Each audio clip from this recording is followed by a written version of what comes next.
Hello, my name is Adriana. I'm a makeable librarian with the LA County Library. Today I'm going to show you how to make a pendulum and make art. It is an easy way to make a very unique art piece over and over again.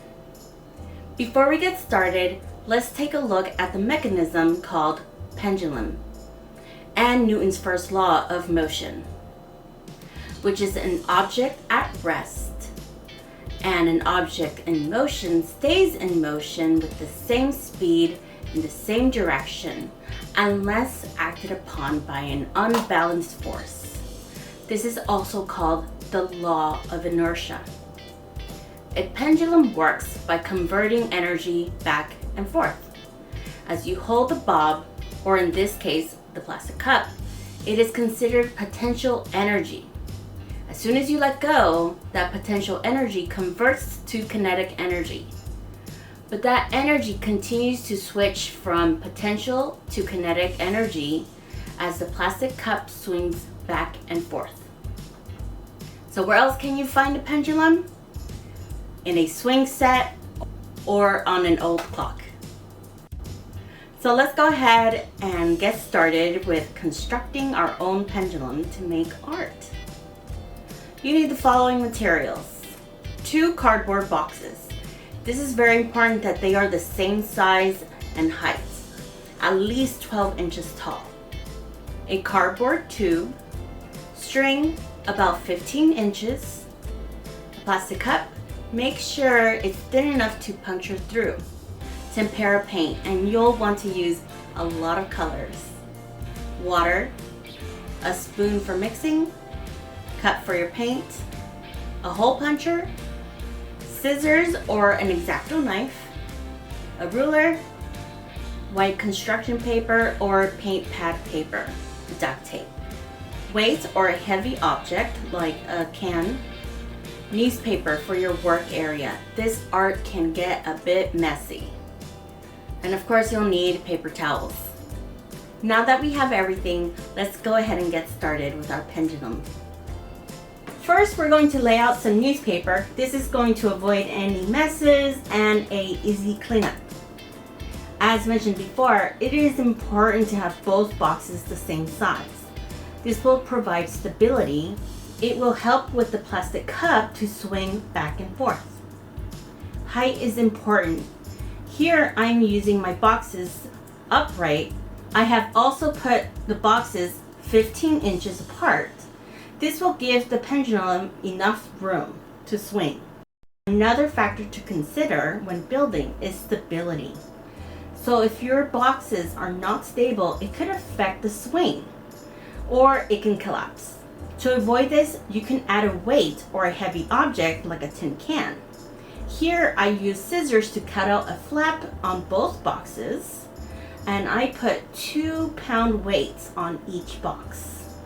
Now that I have them positioned and they are stable, I can add the cardboard tube on top and centered across both boxes.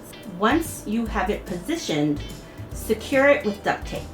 Now with your ruler, find the midpoint across the tube to find your fixed point. This is where you will position your string. Afterwards, we're going to make 3 holes.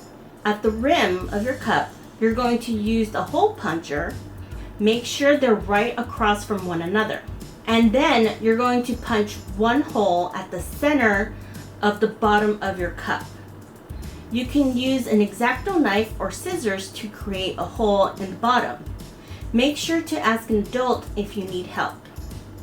You can add a piece of tape at the bottom to make sure the paint doesn't drip out until you're ready to paint.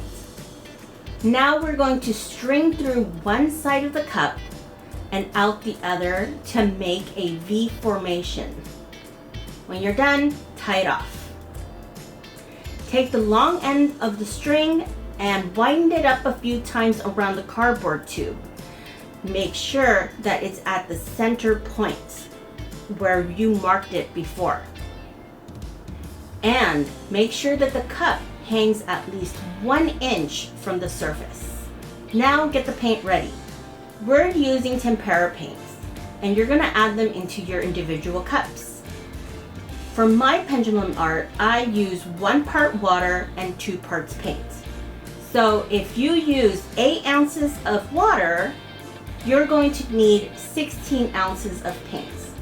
Now this is where some experimenting will come into play, because depending on the size of your hole and the viscosity of the paint, it will determine how fast or how slow the paint comes out. So explore possibilities, because I had a few errors. And here are 2 art pieces that didn't come out the way I wanted. I didn't have the right measurements for my paint for the size of the hole in the cup. So explore the different possibilities. When you're ready, pour your paint in the plastic cup. Then remove the plastic tape from the bottom and let go. Now watch the paint drip and notice the different patterns as it swings. Add more paint as needed and repeat over and over. Let the paint dry and enjoy your masterpiece. I hope you enjoyed this unique way to make art. And if you're interested in learning more about art, check out our universal class through our website. It's all free with your library card at lacountylibrary.org.